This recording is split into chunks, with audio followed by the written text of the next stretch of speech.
It will be about national security, a 360-degree perspective. The panel will deliberate about a national security, not just from the military and external dimensions, but from multiple other important dimensions as well. I would now like to call upon the distinguished panelists for the session on the stage. The first panelist is Mr. Balaji Venkateshwar, MD and cyber security expert at cybervidyapeeth.in, a non-profit organization. Before I introduce the panel to you, Dr. Suresh Kumar will have a word with all of you, the audience. Bharat माता की। मैं सबकी आवाज़ सुनना चाह रहा था, तो आप लोग जाग भी गए और आवाज़ अभी भूषण जी ने जैसे बोला, शब्द और वाक्य वगैरह, मैं भी अभी कुछ ऐसा बोलूँगा कि आप सब लोग को बोलना है, एक्चुअली दोहराना है, तो आप लोग को पूरा वाक्य बोलना है। ये यूथ फॉर नेशन बिल्डिंग है। बहुत सारे पैनल डिस्कशन हुए, यूथ बिल्डिंग भी हुआ, नेशन बिल्डिंग भी हुआ, यूथ फॉर नेशन बिल्डिंग भी हुआ, लेकिन नेशन बिल्डिंग तभी होगा जब आप अपने जो भी सीखे हैं, जो भी आपके अंदर कैपेबिलिटी है, वो नेशन को देंगे तब। केवल अपने को एक्वायर किए तो नेशन बिल्डिंग नहीं होगा। उसी पे ये गीत है, मैं एक एक लाइन बोलूँगा, आप सब लोग को दोहराना है। गीत का बोल है, देश हमें देता है सब कुछ, हम भी तो कुछ देना सीखे। तैयार हैं? देश हमें देता है सब कुछ, हम भी तो कुछ देना सीखे। सूरज हमें रोशनी देती, हवा नया जीवन देती है। सभी से एक्सपेक्ट कर रहा हूँ। भूख मिटाने को हम सब की, धरती पर होती खेती है, औरों का भी हित हो जिसमें, हम ऐसा कुछ करना सीखे। देश हमें देता है सब कुछ, हम भी तो कुछ देना सीखे। पथिकों को तपती दोपहर में, पेड़ सदा देते हैं छाया, सुमन सुगंध सदा देते हैं। हम सबको फूलों की माला, त्यागी तरुओं के जीवन से, हम पर हित कुछ करना सीखे। जो अनपढ़ हैं उन्हें पढ़ाएं, जो चुप हैं उनको वाणी दे, पिछड़ गए जो उन्हें बढ़ाए, प्यासी धरती को पानी दे। हम मेहनत के दीप जलाकर, नया उजाला करना सीखे। देश हमें देता है सब कुछ, हम भी तो कुछ देना सीखे। बहुत बहुत धन्यवाद।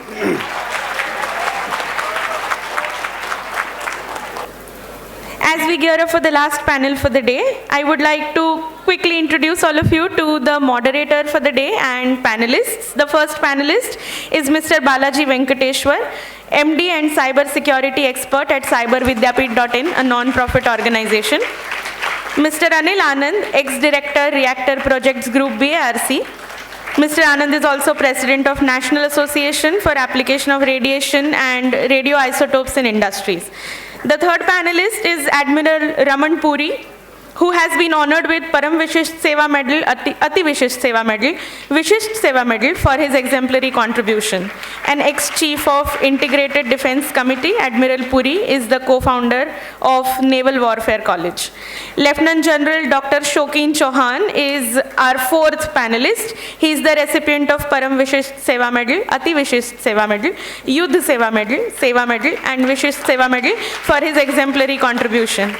Lieutenant General Chauhan is ex-chairman of the Ceasefire Monitoring Group. The last panelist is Air Vice Marshal Devesh Vats, a recipient of Vishisht Seva Medal. Air Vice Marshal Vats is an advisor for cyber security and critical technologies, DSCI, NASSCOM. The moderator for the panel is Lieutenant Colonel Manoj Kumar Sinha.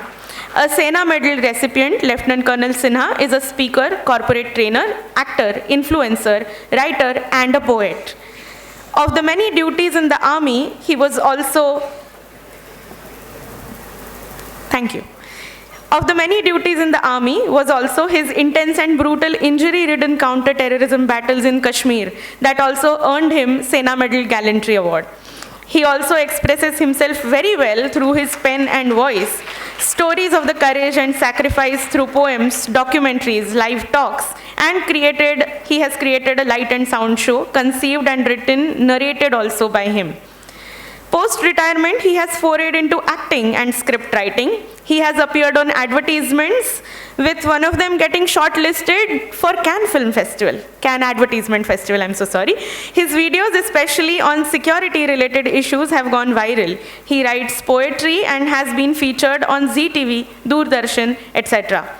The panel on national security, a 360-degree perspective, I would now like to hand over to our moderator for the day, Lieutenant Colonel Manoj Kumar Sinha. Over to you, sir. Vande Mataram. Ladies and gentlemen, Devi और सज्जनों बहुत बहुत नमस्कार. And this is the last panel. I do not know whether it is by design or default. Earlier I thought it is probably by default. But when I came across the panelists that I have to my left and right, such great heavyweights, such great illuminaries, then I probably get that it is by design. You know, best item को last में रखते हैं. So we are the best guys here. I am not. The panelists on the left and right are the best ones here. So that's why we are here. And the topic that we are speaking about is, national security 360-degree perspective. They've already given out the names, but that's not enough. I would like to still give a bit of more information about the wonderful, knowledgeable people to my left and right. From my left is General Shokin Chauhan. He was appointed as the chairman of the Ceasefire Monitoring Committee Group in August 2018, post-retirement from the army in March 2018. Earlier, the general was the Director General of the Assam Rifles, India's oldest and largest paramilitary force, and General Officer commanding one corps. The general is an outstanding scholar general with the proven track record. He was awarded a PhD from the Punjab University, Chandigarh, for his thesis, India-Nepal Strategic Relations in 21st Century. The general has been awarded 5 presidential awards to include the Param Vishisht Seva Medal, the Ati Vishisht Seva Medal, the Yudh Seva Medal, the Sena Medal, and the Vishisht Seva Medal for distinguished services and the outstanding leadership and gallantry in both operations and distinguished service in India and abroad. The general was recently awarded the Field Marshal K.M. Cariappa Chair of Excellence from the United Services Institute, New Delhi. And then next, I have to my left Air Marshal Dr. Devesh Vats, Vishisht Seva Medal. He is a dynamic and outcome-oriented leader with 37 years of flawless service in the Indian Air Force, extensively involved in motivating the team for achieving the set objectives of always maintaining the assets to remain operationally in top condition. He was involved deeply in installation and operationalization of variety of communication systems in the Indian Air Force. He led the team responsible for commissioning and operationalization of data centers, NOCs, SOC and COC, instrumental in writing various cybersecurity policy, including national cybersecurity policy. Technical experiences include communications, network, cybersecurity and aerospace, and administrative experience includes commanding officer and station commander on commandant in various leadership assignments apart from being director of the principal director, assistant chief of air staff communication, air headquarters. It is 4 pages. If we do it, बहुत लंबा है इनका व्याख्यान. But he's been the commandant Software Development Institute. He's been the commandant Technical Training Officer, Headquarters Training Command. He's been assistant chief of air staff communication, Air Commodore, Defense Cyber Agency, Air Officer Commanding Master Control Center, Indian Air Force, Principal Director, Signals, Air Director, Operation Information Warfare, Station Commander, Kasauli, Director, Network Operation Center, and I still got 2 pages to go. Sorry, sir, इसको छोड़ देता हूँ आगे.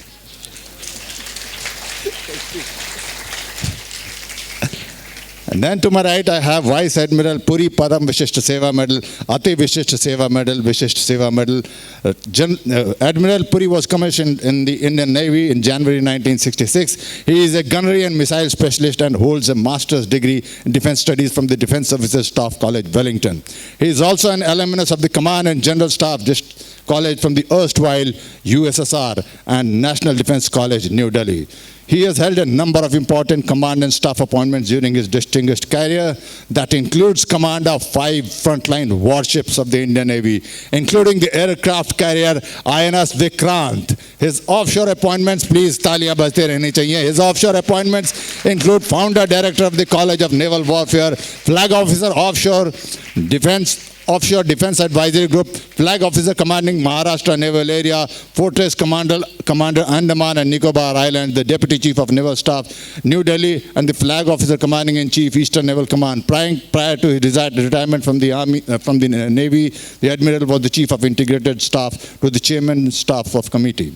During his tenure as the Chairman Chief of Staff Committee, he held a number of bold initiatives that were implemented to strengthen the higher defense management of armed forces. Uski list बड़ी लंबी है, मैं skip कर रहा हूँ. The Admiral retired from the Indian Navy in February 2006. Post-retirement, he was advisor to the Bharat Electronics Limited and on the board of Hindustan Aeronautics Limited till September 2009. He was also a member of the task force of the net assessment and simulation of the National Security Council and director of the Institution of National Security Studies and Forum for Strategic Security Studies.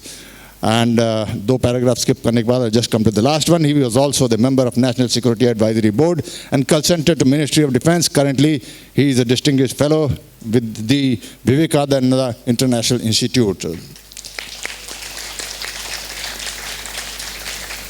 I'll have to face the wrath of all this great gentlemen की इनका मैंने skip कर दिया थोड़ा बहुत सभी का, but ठीक है, can't help it. Right.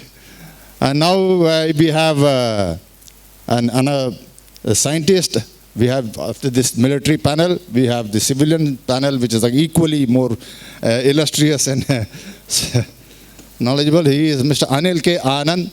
He completed his mechanical engineering degree from Banaras Hindu University in 1961. He joined the Atomic Energy, where he did his post-graduation in nuclear science and technology and joined the Reactor Engineering Division. He initiated fuel design and development and headed the fuel design and development section. He worked on crucial projects like reload fuel for Tarapur reactors and a mixed oxide fuel design for prestigious Dhruva reactor. At the time of retirement from the Department of Atomic Energy on 30th November 2001, he was the Director, Technical Coordination and International Relations Group, Bhabha Atomic Research Center, and Director, Reactor Project Group, leading the program for nuclear propulsion for the Indian nuclear submarine program. Ladies and gentlemen, he is the man behind India's second strike capability of the submarines. So please That he deserves a huge round of applause for that. He was also the executive director of Kandakulam project in Nuclear Power Corporation. After retirement from the Bhabha Atomic Research Center, he was the honorary scientific consultant for academic industry interaction in the office of the principal scientific advisor to the government from February 2002 to February 2008. And sorry sir, there's a lot of 3 pages to go. मैं आपका गुस्सा बाद में सुन लूँगा. So, and then we have Mr. Balaji Venkateshwar. He is the Chief Mentor, Cyber Defense, Cyber Vidyapit Foundation. Balaji, he is a cyber defense researcher with more than 25 years of experience and expertise in cyber defense. He has innovated multiple solutions and created DNO framework to raise the bar of information security control with 9 global patents granted. Can we have a huge round of applause for that? 9 he has already filed, 800 plus papers, and created more than 4,400 plus cyber defense engineering Gyani so far.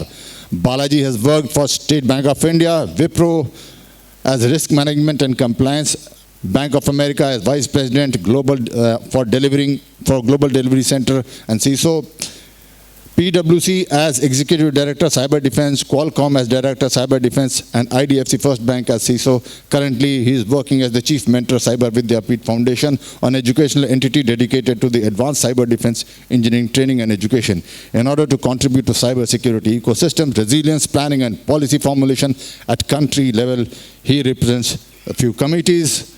3 of them are Member Advisory Board Global Cyber Olympics 2014 to 2020, then member of the CII National Committee on Telecom and Telecom and Broadband 2017 to 18, co-chair of CII National Subcommittee on Cyber Security, and much more. So isko bhi main skip kar deta hu. We come to the topic straight away, right?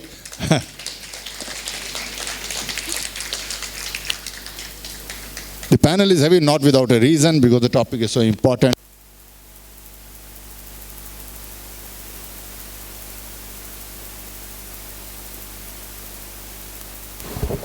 Because the topic is important, and the topic, ladies and gentlemen, is national security. There can't be anything bigger, more important in the context of our country today, yesterday, tomorrow, or any point of time in history. National security, 360 degrees perspective. The threat to a man's security is as old as man has ever existed. The possibility of being attacked. Initially, it was only his physical body that was threatened, the way it is with the animals in the wild even today. As man began to evolve, he grew tribes, societies, civilizations, nation states, better systems, organizations, inventions, discoveries, knowledge intellectually, spiritually. The threat perception and attacks also kept evolving, growing simultaneously. Many a times those who threatened were faster, bigger, smarter, stronger, and sharper. They were cunning, shrewd, scheming, dangerous, deadly, and lethal. From a single human to families, tribes.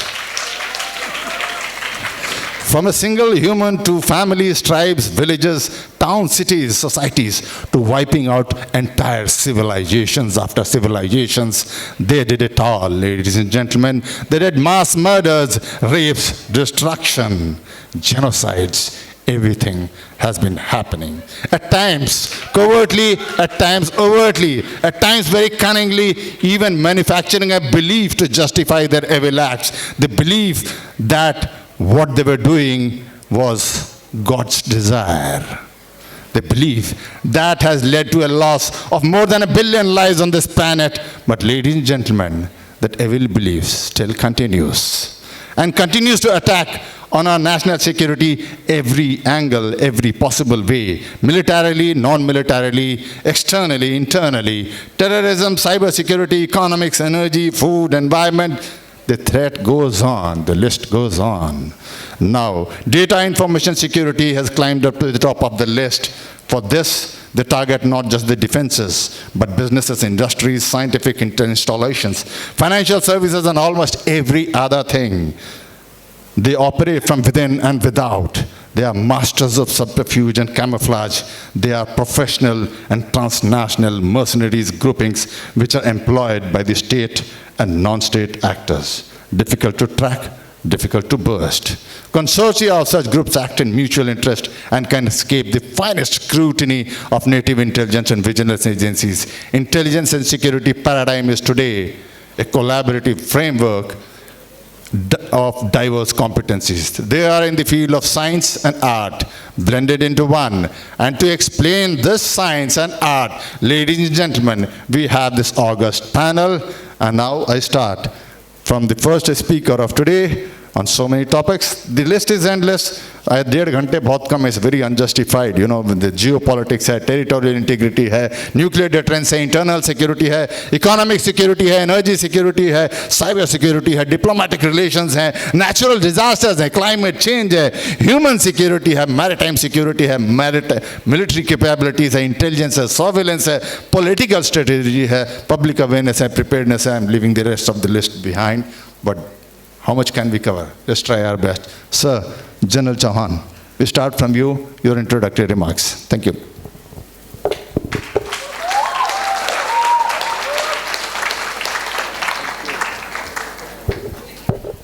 Hello.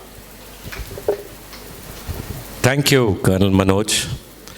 Firstly, I would like to convey my thank you to Vice Chancellor Bagla, to General Chaturvedi and the members of the Youth for Nation, as well as all the students and the faculty who were sitting here. I'm grateful that you've called me. I'm grateful that you're here to listen to what we have to say. And I'm grateful that you're doing it at almost 5 o'clock in the evening, which is no mean feat, because at this time I would normally be asleep. Okay, so national security is a serious business. The reason why it's serious is you just have to look at the map of India. And on India's head, there are 3 nations that dominate India's geography, and as a result of the geography have dominated our history. Ahead of the Himalayas, from where we have always had the invasions, is the looming giant of China, which has captured Tibet. On our west is a country that was a part of us called Pakistan. Sitting on our Indo-Gangetic plain is a small country, but all her rivers flow downstream to us, and we depend on her. And she sits on the top of the Indo-Gangetic plains, Nepal. And on the south, as you come to Sri Lanka, you come to Maldives. On the east, you have Bangladesh and Burma. You just have to look at these countries to tell you that throughout the ages, the last millennia, the last 2 millennia, all our threats, internal as well as external, have crossed from these boundaries. So while we might talk about internal threats and we might talk about external threats, it is the people who surround us that create for us the greatest problems. India is slated to become the 3rd largest economy in the next 5 years. But the threat to our security will remain paramount. And in the last part, I must say that you as the next generation must be careful, because freedom does not come easy. You have to fight for it, you have to sacrifice for it. Thank you very much.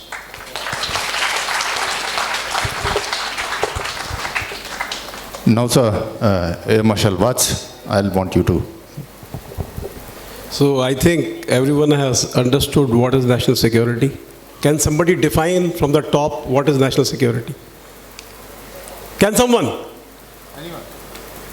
See, we are sitting, you cannot go from this place till the time we complete this session, right? So it is better that you start cooperating with us, and whatever I ask, please answer that. And until unless you understand national security, I will not allow any one of you to leave this auditorium, right? So gentlemen, it has been a First thing first, we have got a master artist with us who explained national security in his own style. So he deserves a round of applause from your side, right? It's a very dry subject. National security is a very dry subject. It's not something called entertainment, but he has made it very light. So I come from the technology side, and sir has explained beautifully what threat we are into, where we are located, what is the geography, how we have got a northern border and the western neighbors. Two neighbors are troubling us, and we are in trouble because of them. But there are plenty of things which are happening inside the country, right? After 1947, what we are seeing. We are seeing some problem in J&K. I'll not elaborate on that. You go back and read what is the problem there. We are seeing problem in Punjab called Khalistan, which is still going on. You must have heard the statement of Canadian gentleman, what he has said about the guy who was killed there.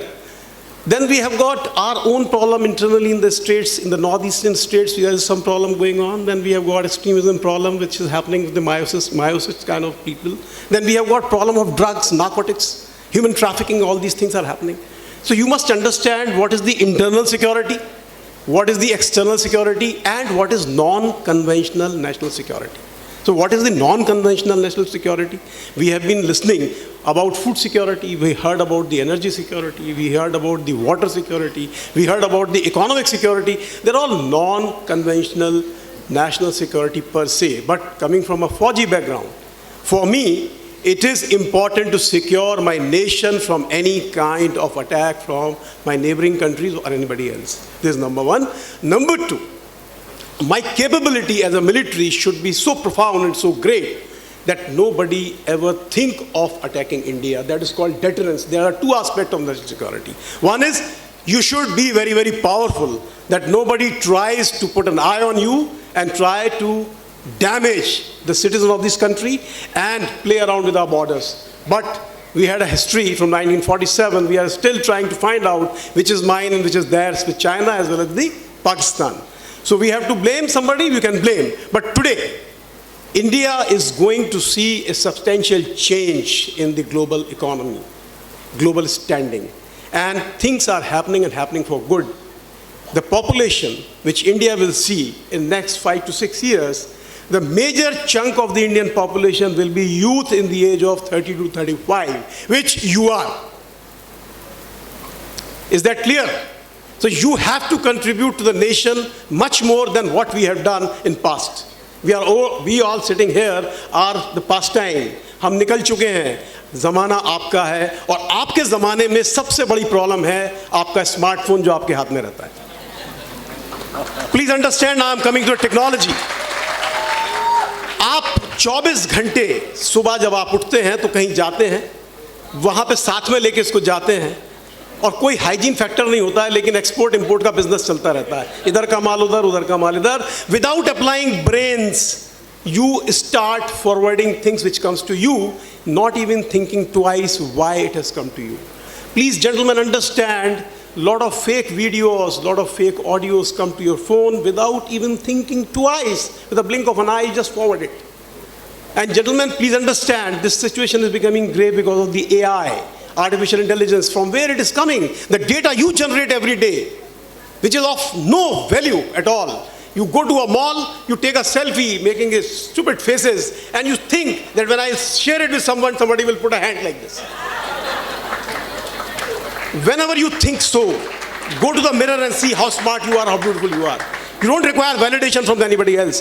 For God's sake, remember, whatever data you produce and you share is used by the AI engine, and it will come back to you in a manner which will be difficult for you to really handle. So it is my humble request, understand anything coming on your phone against the government, against your college, against your parents, against your friends, please think twice. Who is making it? Why is making it? When so many riots have taken place in the country and the investigation was carried out, it was happening because our countries which are next to us are creating trouble using the social media, where you people are glued 24 hours, 24/7. Yes or no? Tell me ever you have thought once, good morning in the morning, which makes your morning good, your feeling good, comes from China. It is embedded with a malware. First, you roger your system, then you say good morning to all of the people whom you know without even realizing what I am doing. Mindless forwarding of any message is absolutely a big no. You all will promise to me you will not say good morning to anybody on social media, right? If you have to do it, click a picture, write something good on that. That is your own creation, not coming from XYZ, because I don't know, you don't know from where it is coming, and it is loaded with malware. Your phone becomes a bot, which you never ever realize. It is a digital spy in your pocket. Accept it. And once you accept it, you will treat it as a non-trusted platform, and do not share any sensitive information. And my request again, do not take pictures. Do not write anything which will embarrass you in future when it is revealed to you. It is good for you. Thank you. Thank you sir. आपसे inspire होकर मैं एक बात कहना चाहता हूँ sir की बात को आगे बताते हुए. सर ने अभी कहा you guys are going to be the future of this country. You all must have heard that 2047 India is going to be developed economy. You guys have heard that? 2047, what is going to be your age? Quick, simple mathematics. Mid-40s. Mid-40s, right? All these young kids. Mid-40s में होंगे. That means at that time, उस समय आप यहाँ से निकलने के बाद जीवन के जिस भी क्षेत्र में जाएंगे, आप जिस भी कार्य में जाएंगे, व्यापार करें, आप नौकरी करें, खेल में जाएं, वैज्ञानिक बने, सेना में जाएं, न्यायालय में न्यायाधीश बने, जहाँ भी जाएंगे आप उस समय उस क्षेत्र के सबसे अधिक ज्ञानी व्यक्ति होंगे, अनुभवी व्यक्ति होंगे, उस क्षेत्र की दिशा का निर्धारण कर रहे होंगे, दशा का निर्धारण कर रहे होंगे. अर्थात 2047 में यह देश जब बाकी सब देशों को पीछे छोड़कर ऊपर जा रहा होगा तो वो ले जाने वाले कंधे आपके होंगे. Please let that sink in.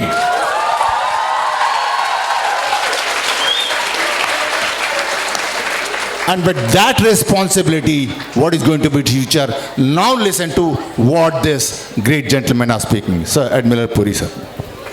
I think I'll be rather more sober than all that. Well, I think a lot has been talked about what is national security, and I think you will probably understand that it is a far more complex issue today than it was even say 200 years ago. You could decipher who is your enemy and who is not.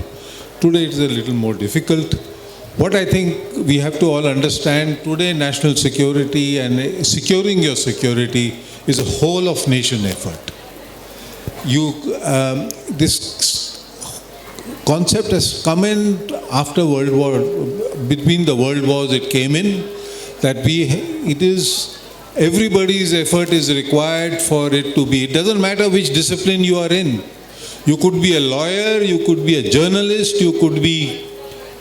What the nation will require is excellence. Excellence in every field will be required. Yes, we will be superpower in 2047, but it will be because we have excellent human resources available to deal with the problems that are there, to deal with the covert and the overt dimensions of threats that are being made against us. So with this, I will not say much more, we will talk later. But what I would love all the students, young people here to visualize how they will be able to secure the nation in their field. Please understand the depth in your own field, how it can be used and misused by others. Please understand, as far as in issues national security, where basically every nation is protecting its own interests. And the world governance is perhaps worse than the worst governed country in the world, which must be in Timbuktu somewhere, because over here there neither any morality nor any ethics. It is all my self-interest. If my self-interest demands, I will change my alliance tomorrow, I will change my ideology tomorrow, so everything is possible in this sphere, and to be able to grasp what is happening around you.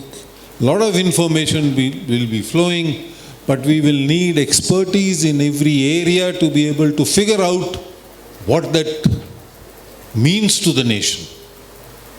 You will have to figure it out in every area that you are in. I will leave it now. I think you take over. So now, thank you very much, sir. Wonderful. Now I'll have one of the civilians luminaries, a scientist, Mr. Anil Anand. Thank you. Well, the students and the other people all in the audience, I will try and take you back to Second World War. Probably most of you were not even born. In the Second World War, the submarines were used. It was a submarine warfare. As Grover pointed out this morning about the horses and the carts. The way horse-driven vehicles were driven away by the automobile, the submarines drove away the ships for warfare, not for other purpose. Now, after the Second World War, it was realized, probably thought of, not realized, that the next war will be won by the nation whose submarines would be able to stay underwater for longer periods. After developing the nuclear weapons and the associated delivery systems, all the 5 designated nuclear weapon states, USA, USSR, UK, France and China, they went on to develop and acquire nuclear submarines because they found air-independent propulsion system was required, which submarine doesn't have to surface to get the oxygen for running the engine. It can run underwater all the time.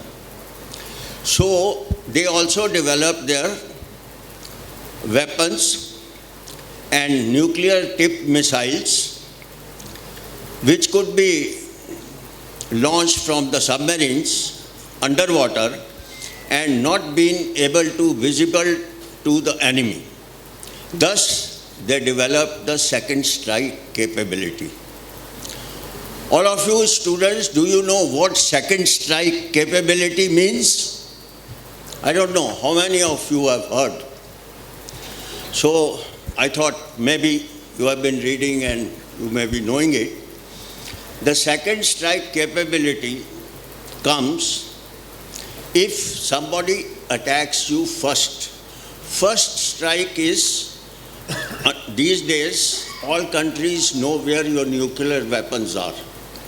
The way yesterday Dr. Chidambaram started, we developed nuclear weapon, but delivery system, it can be either air or water, different. But the submarines, they are detected, so they should remain underwater, and underwater, they undetected, they should be able to fire the nuclear-tipped missile on the other country.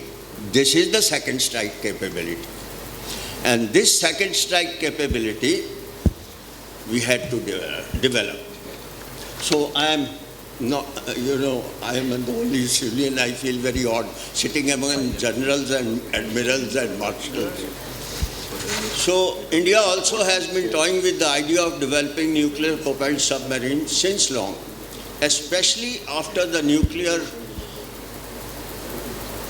test of 1974, which Dr. Chidambaram mentioned. Sorry, I forgot. I am quite used to standing on the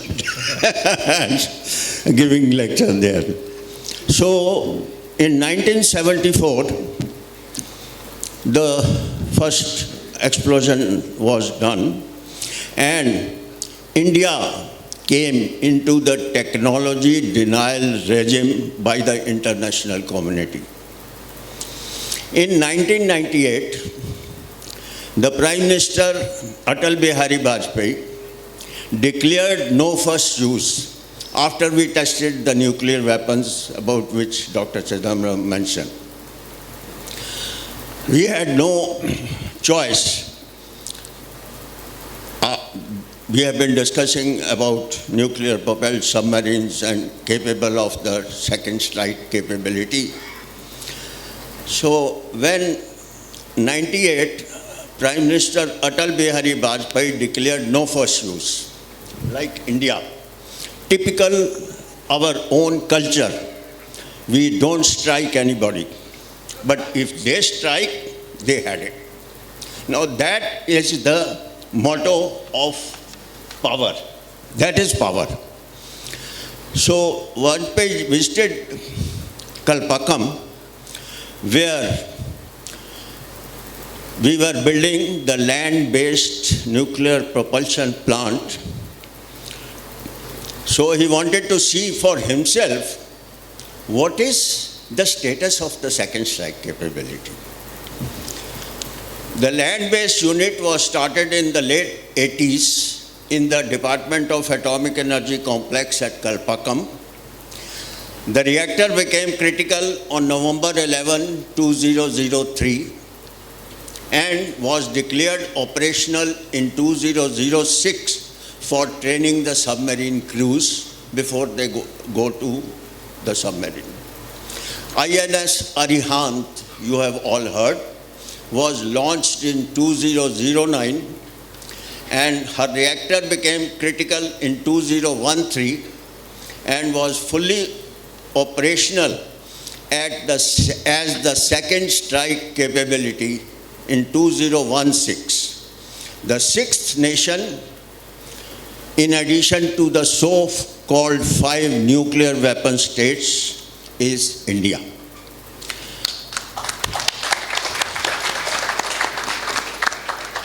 In 2016, after Arihant became operational,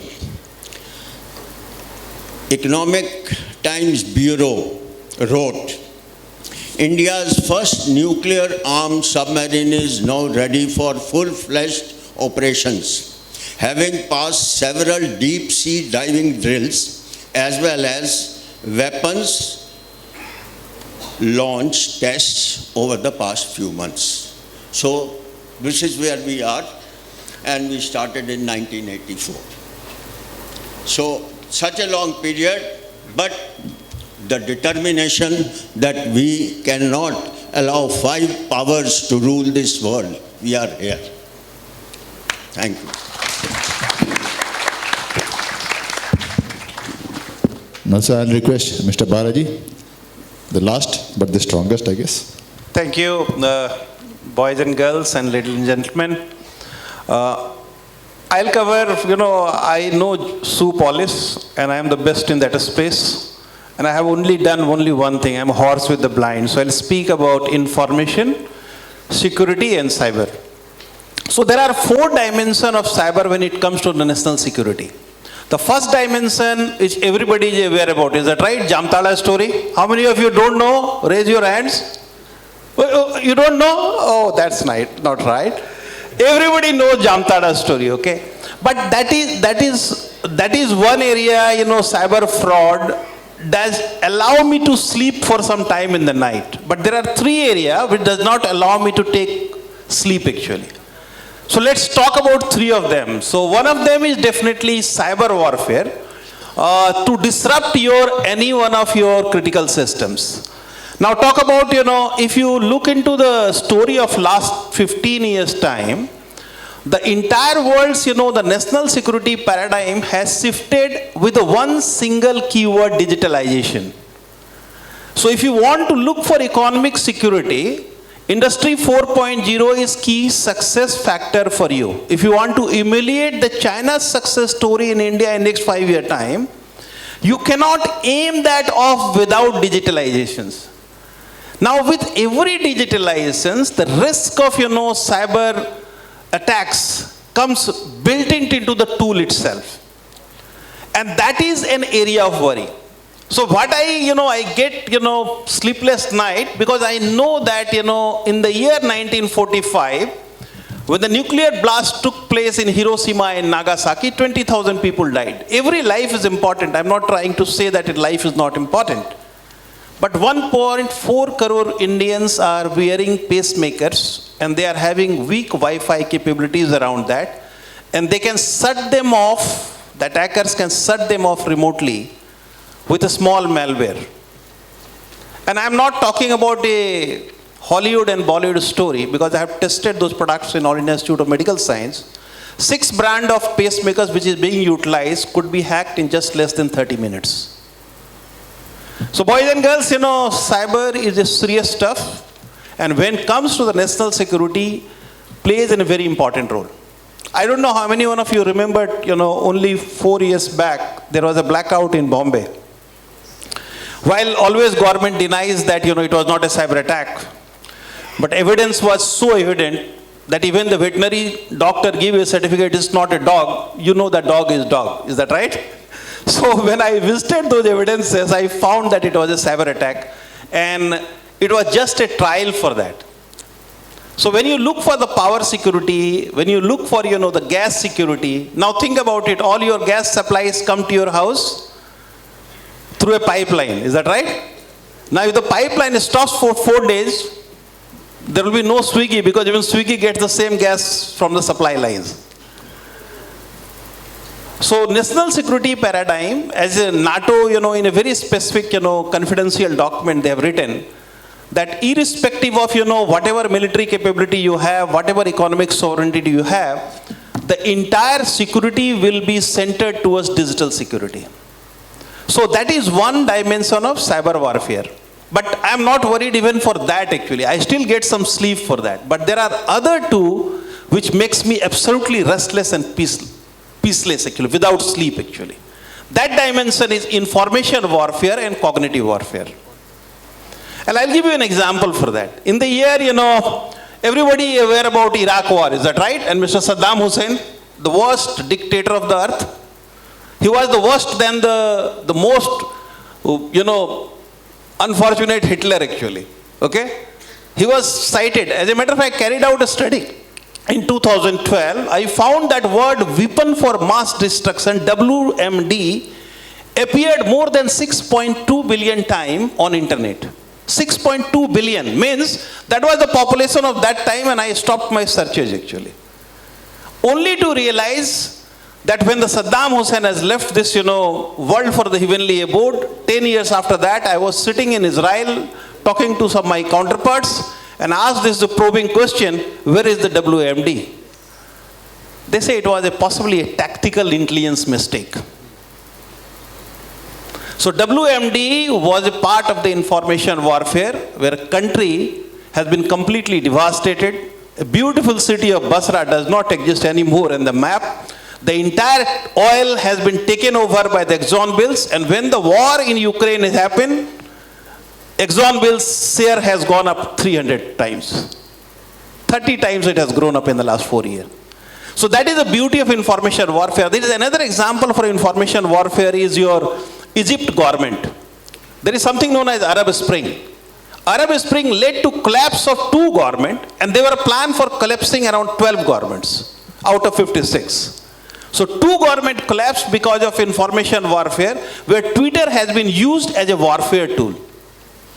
And if you don't believe my statement, believe Elon Musk's statement, He said in a post when he shut down the Indian office in last year, 22nd August last year, he gave a small statement and the statement got deleted after some time. And I don't know how many of you have noticed it, but I noticed it and found the number of women on Twitter is more than the number of women on the earth. And that is the reason I created more than 65,000 women account, the most beautiful women on the earth. And I run my Twitter account with more than around 3 million, subscribers to it. Yeah, boys and girls, I don't post my photographs on the internet. The reason is that, those photographs will be manipulated because I manipulated 65,000 Twitter accounts photograph. In the days of information and cognitive warfare, you are hooked to your mobile phone. What Air Vice Admiral Marshall, he said that you are hooked 24 hours to mobile phones. Boys and girls, mobile phones, it's all about poisoning your minds.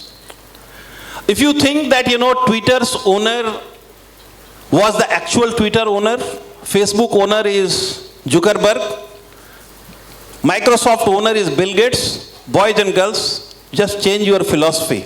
They are all strategic assets created in one office in Pentagon. If you don't believe it, please go and do the searches on the internet. Very simple searches. Many of you are IT students, is that right? There is a capability in Linux to know more about the photographs. All this company has been created in the garage. And the owner's photograph is there with the garage everywhere. When I carried out a search on the garage photograph to find out what is the longitude and latitude of it, I found all of them belongs to one building, which is Pentagon. So what you see is not what you get, and that gives me a goosebump and a sleepless night, because I know India is doing amazingly well today, and there are posts which are getting posted in your name, in name of Sudhir Kumar Pandit, and the message comes from Pakistan, and then it gets propagated across the country to divide your society and create a chaos in your society. And many times, the one message which comes to your mobile phone, and when you share it to somebody else, or many times it gets shared to somebody else without your notice, and the message gets deleted. To give legitimacy that it has come from your father, you see it, you believe it, and then you pass it on somebody else. And the legitimacy of those fake propaganda continues to promote in the society and creates an absolute discord, and you start believing that India isn't bad. And before I close, I'll give you an example for that. How many of you have seen the last year hunger report? 2022, a hunger report has been published by a German agency. Owner was an ex-Jew guy. I know the guy personally. So when I carried out the study, I was shocked actually. India's position in that hunger index was 107th position. Pakistan was on 93 position, and Sri Lanka was on 64th position. Ghana was better than India. And all these countries are begging for food from India. Not only this, America is begging food that you should release the wheat, otherwise we'll starve in the month of December. A fake propaganda has been launched, and that propaganda has been on the Twitter top trending for 20 days for no reasons. And most of the trends were being created outside the station. There is a way to find out the geolocation of the tweets. 80% of tweets were outside the India. And that is how the entire country's mindset, the cognitive changes, behavioral changes happens. So be careful about it and get ready for the real war. Actually, Ukraine war is just an eye-opener for many one of us. Now the real war is the hybrid war. All the veterans, hats off to them, but you have to wait for the veterans like Balaji and many of you to win the war in the war of the future. Thank you. That was a very, very eye-opening talk by Mr. Balaji. It's a war that has begun.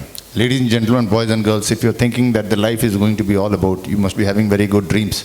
कि ज़िंदगी है, हमारी ज़िंदगी है, हमारी आयु है, हमारी उम्र है, मस्ती करेंगे, and that's all the dreams you have. Ladies and gentlemen, brace up. It's going to be tough. It's going to be hard and bloody hard. But that, the only way to enjoy is to win that war. If just in case, Bhagwan na kare, it's going to be bad. So, you are a special generation, right? Don't think कि क्यों हुआ. भारत के इतिहास में हर 70-80 सालों के बाद या 150 सालों के बाद एक ऐसा समय आता है कि जब इस देश के नीति का निर्धारण होता है, और उस समय जो पीढ़ी वर्तमान उस वक्त तत्कालीन पीढ़ी होती है, उसके हाथ में ये सामर्थ्य होता है कि या तो इस देश का दुर्भाग्य बन जाए या सौभाग्य बन जाए. ये पिछली बार वो समय तब था जब ये देश अपनी स्वतंत्रता का संग्राम लड़ रहा था. उस समय भी कुछ लोग इस देश का सौभाग्य बन गए और कुछ लोग इस देश का दुर्भाग्य बन गए। और उसके बाद इंपॉर्टेंट स्टेटमेंट अब है, उसके बाद जो सबसे महत्वपूर्ण समय आने वाला है वो है जब इस देश की नीति आपके हाथों में होगी। You one bloody special generation to be born on this great land called Bharat. Please let that sink in. और आपके हाथ में है कि आप इस देश का सौभाग्य बनना चाहते हैं या दुर्भाग्य बनना चाहते हैं। So carrying on with the discussion sir, general George sir आप बात कर रहे थे थ्रेट्स की, internal and external. We generally think एक एक्सटर्नल थ्रेट है, ये इंटरनल थ्रेट है। आर दीज बोथ डिफरेंट और are they intertwined and how are they connected sir? Thank you, Manoj. To my mind, the threat is, Balaji in fact mentioned the word hybrid war. Hybrid war का क्या मतलब है?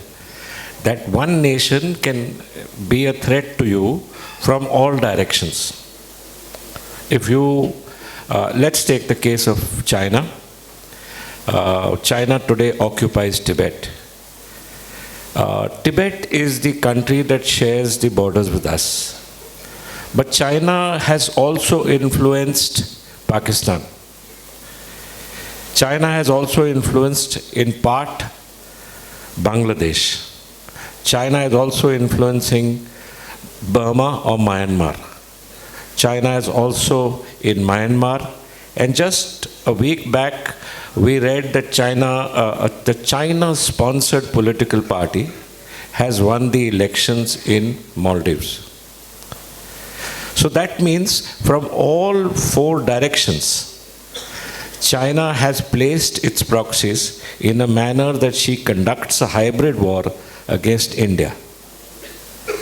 And this hybrid war is dangerous for three reasons. एक तो जैसे, let's take the case of Myanmar. I was, as you know, the Director General of the Assam Rifles, which was also protecting the Indo-Myanmar border, which was 1700 kilometers long. And this border is unfenced. We were also, and we are still fighting an insurgency there with almost 55 separate insurgent groups. All these 55 separate insurgent groups have their camps in Burma or Myanmar. But Burma or Myanmar in itself is a friendly country. The only thing is that Burma does not have control on its borders. But when you look at the people living on both sides of the border, the people are the same. Those are the people that are being utilized to create a problem inside our country. And that war is endless. We started the process of a Naga insurgency in 1956. That insurgency continues till 2023. It is only a couple of years back that I got them to sign the ceasefire with me when I was the chairman of the ceasefire monitoring group. Similarly, you take the case of Pakistan. Pakistan is no match for our country. Absolutely no match. Not militarily, not economically, in any way. But why is it a threat to us? Because the proxies from Pakistan come inside our country and they create an internal threat to us. So that is how, Manoj, the internal and external threats are intertwined. So while we as the older generation might frighten you all कि हमको नींद क्यों नहीं आ रही, the main issue is that we need to be vigilant with this threat. And that is our business as the older generation to caution our younger generation that be vigilant. India's enemies have been there throughout all the generations of our lives. Over the last 2 millennia, we have had enemies who have looked at our land and said कि इसी देश के अंदर मैंने जाना है. And they have come through all these barriers that nature has put up against them. These barriers have to be protected by us. That us is you all now. And that protection of the barrier, the protection of the Hindu Kush mountains, which is called the Hindu killer, is that we as soldiers have to stand and protect and stop these hordes of invaders that want to come inside our land. और जैसे मैंने आपको पहले बोला, that requires great sacrifice. And not just sacrifice, not just physical sacrifice. It requires great study. It requires great thought. War is not fought just by physical courage. It is fought through knowledge. It is fought by technology. It is fought on all streams. And the first issue, when we're planning to fight a war or become soldiers against the enemies, is that we must first make sure that we build ourselves to the point at which we ourselves are capable enough to firstly identify the enemy, secondly identify his weapons, thirdly identify our weapons, and fourthly frame a strategy to defeat them. And the last point, be brave enough to use that strategy to defeat our enemies. Thank you.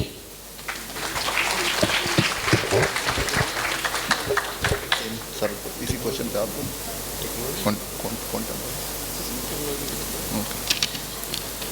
So Air Marshal Butt, sir, are we prepared for the quantum world, post-quantum world, where it is feared that all the existing encryption will be broken by quantum computer, exposing the sensitive and secret information? So what is it about that, sir? We must understand one thing: the emerging and critical technologies today are defining the world order. The people who are working in this domain, the quantum is a very big word. We must understand today we are using semiconductors, and where only zeros and one we talk about, that is bits. But when we talk about quantum, it is qubits. So qubits has got a beautiful, it works on a particle physics theory. And at a one time, when we talk about bits, either it is 1 or 0, yes or no. But when we talk of qubit, it is like you toss a coin in the air. When you play a cricket match, you toss a coin, who will win, head or tail, and then start betting or fielding. So what happens to the coin when it is in the air? Either it is head or tail, or head or tail, or head or tail, till the time it comes down. So this is changing the position of 0 and 1 simultaneously. So it helps in two aspects. One is cryptography, because you do not know the position of the zeros and 1 where it will be, and it is called superposition. And then how they are entangled, these zeros and 1, called entanglement. These two properties, superposition and entanglement, gives quantum a very, very powerful thing.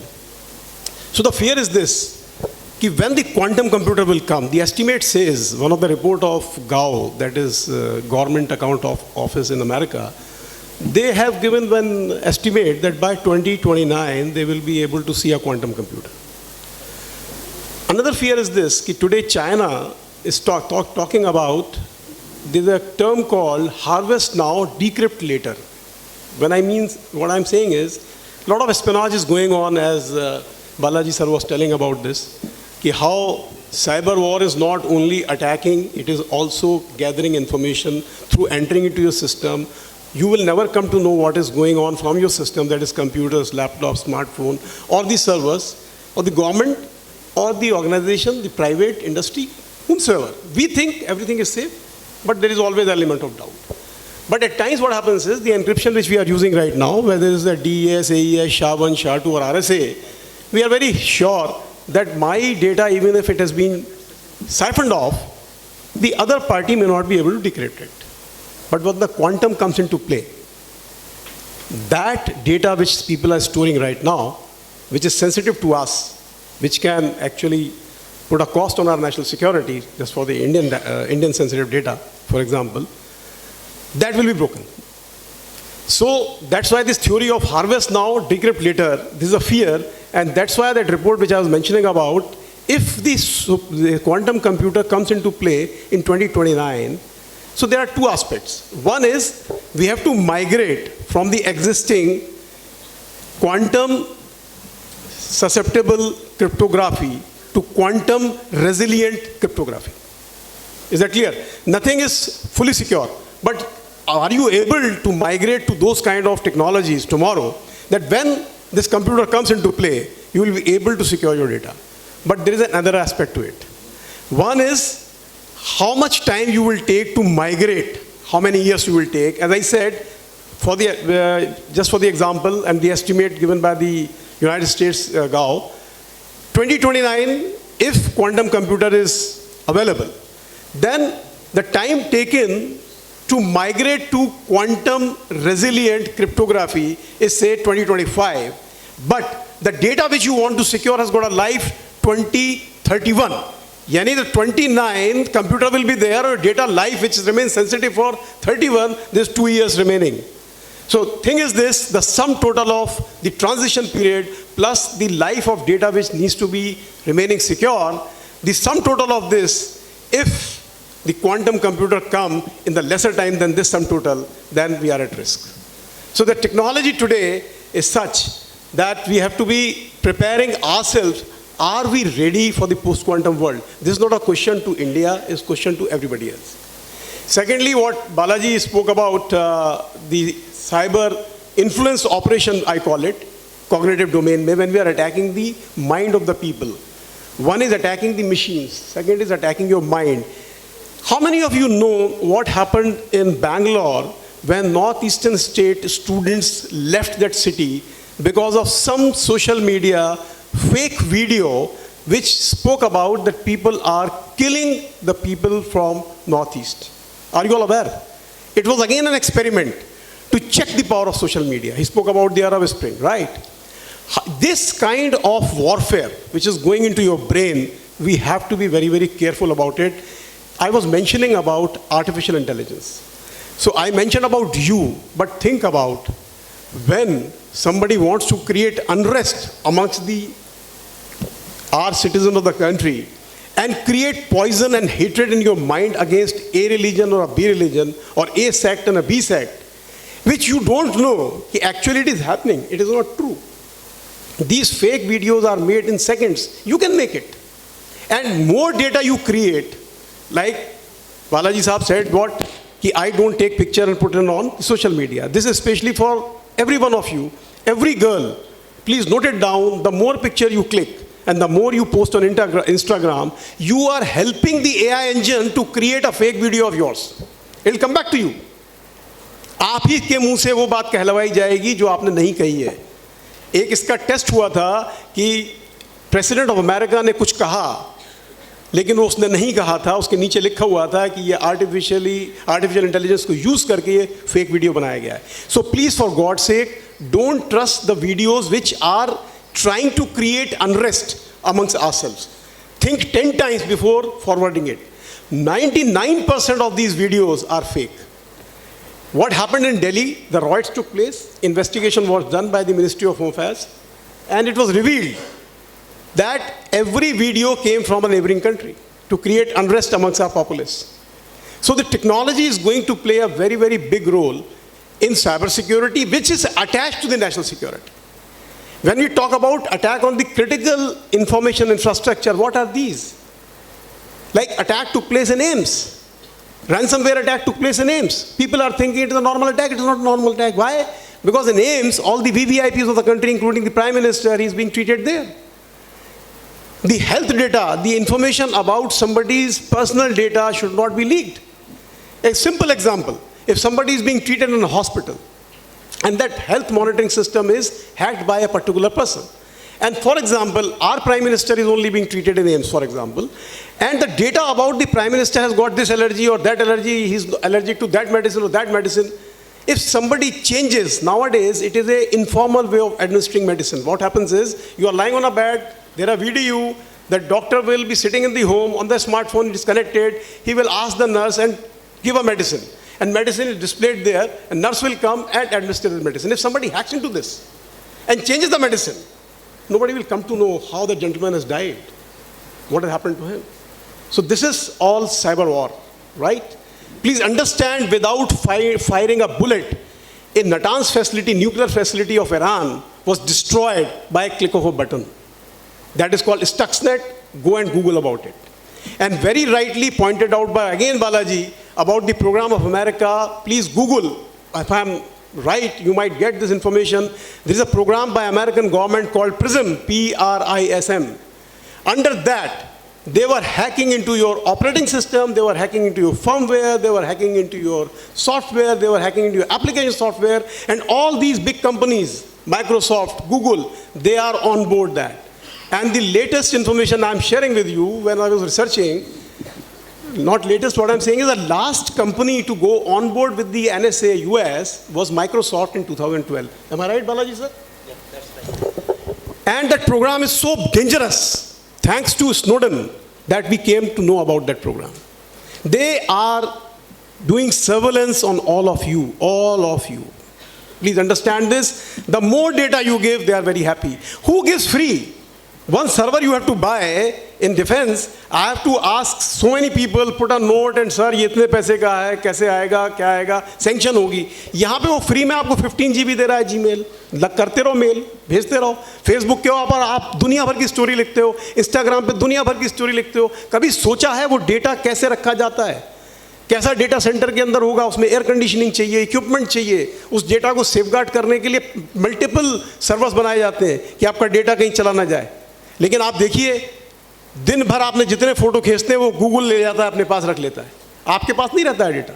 तो please remember, all these things are connecting dots towards the national security.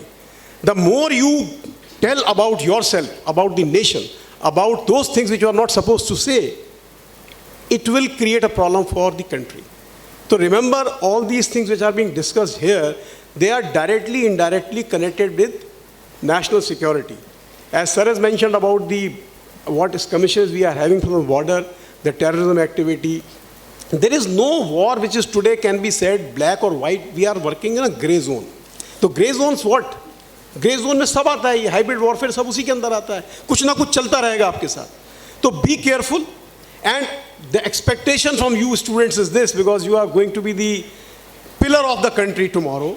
You must understand all the, nuances of national security, whether it is economic, internal, external, water, food, cyber security, anything which comes under the gamut of, protecting the nation is part of national security. Thank you. Mr. Balaji, you would like to add to that? I think the first part of the question was algorithms, the post-quantum, what will happen. Frankly speaking, these are dimensions, which are very hypothetical in nature, but the reality is that SOAR algorithm has been broken into pieces way back.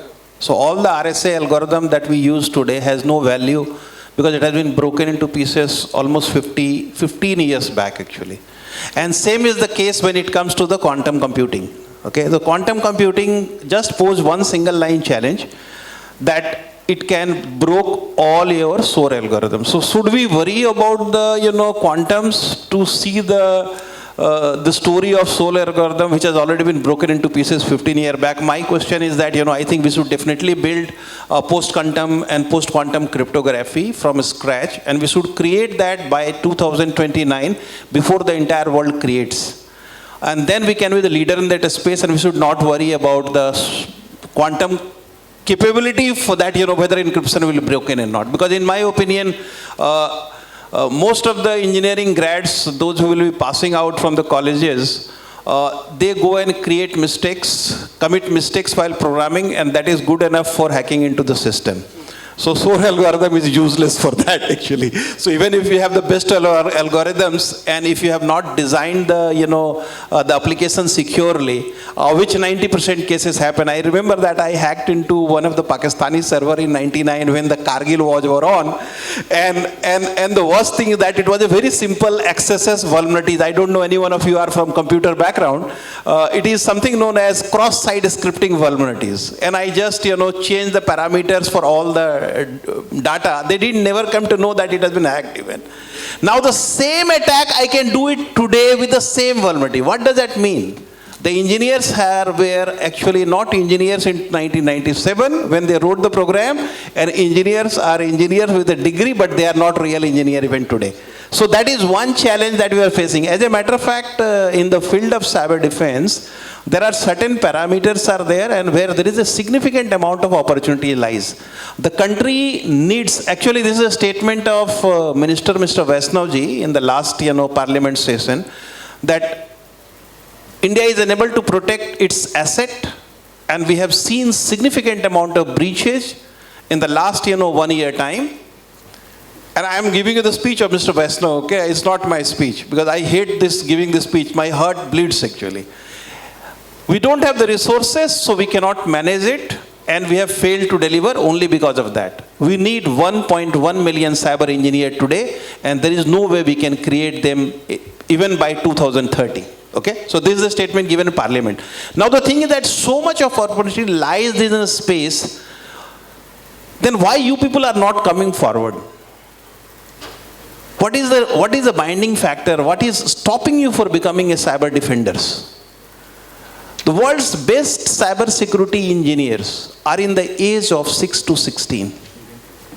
Whether it is a Jamtara story, a boy who has done worth around 6,000 crore of fraud, arrested, and he was in a jail. I met him in person. He works for my team nowadays.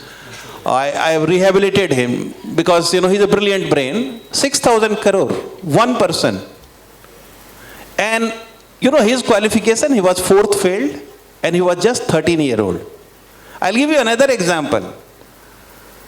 There is a boy in UK, the UK British Army went there with all full gear of warfare tool. 35 people with a drone broke into the glass window of that person's house. And when they entered, they found that house is very big. All computers are there, large screens are there, but the boy's age is just 12-year-old.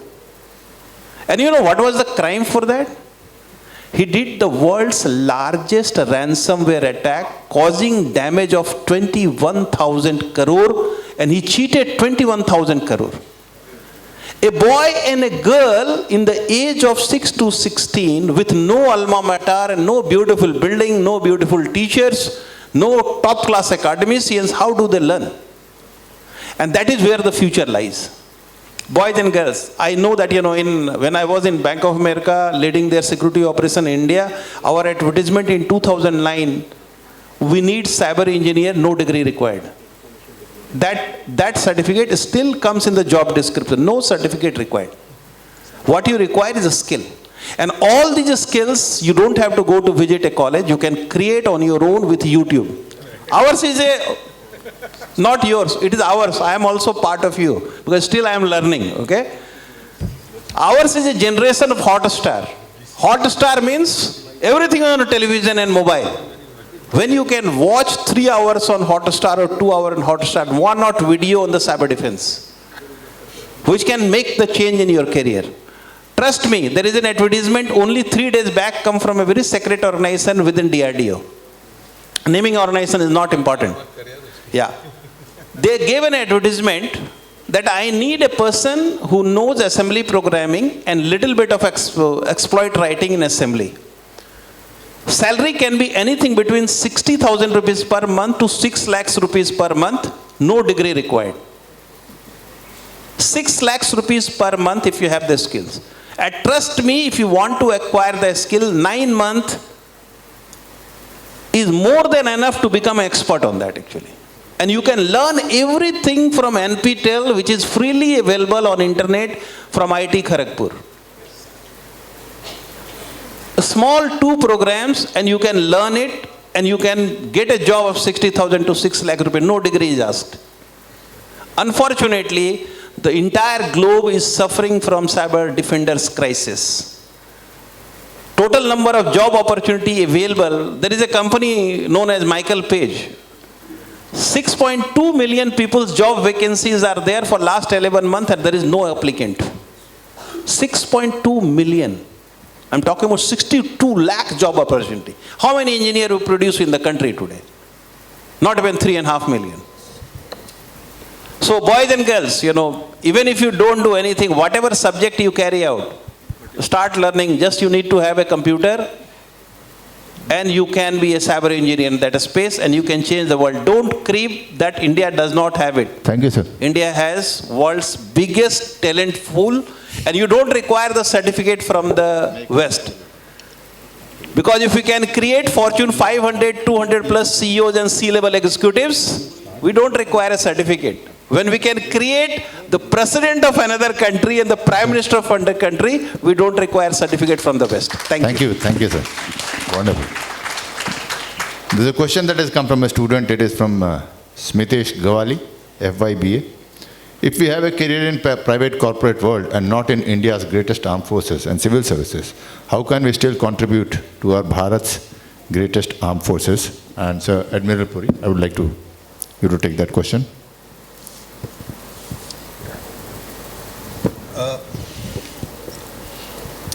I will like to talk about, before I come to this question, because it will become part of what I want to talk.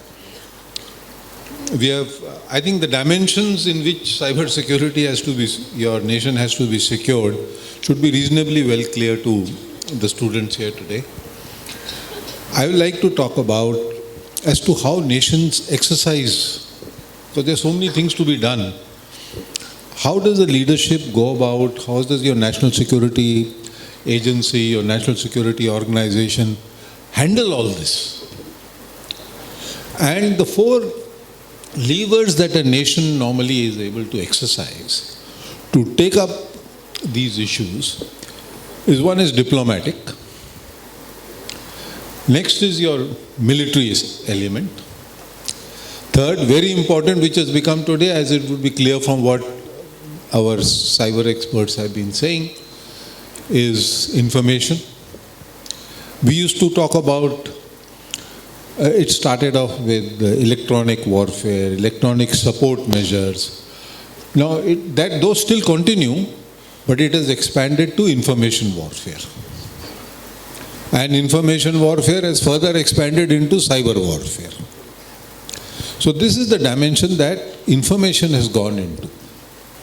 And then you have economics, which has to support everything that you do. Without economics, you will not be able to either exercise diplomacy correctly, nor have the military strength to do what you want to do, nor cyber perhaps you can still do, but you still require, the nation will require economic strength to be able to move in this direction. And finally, I believe you require to protect your culture.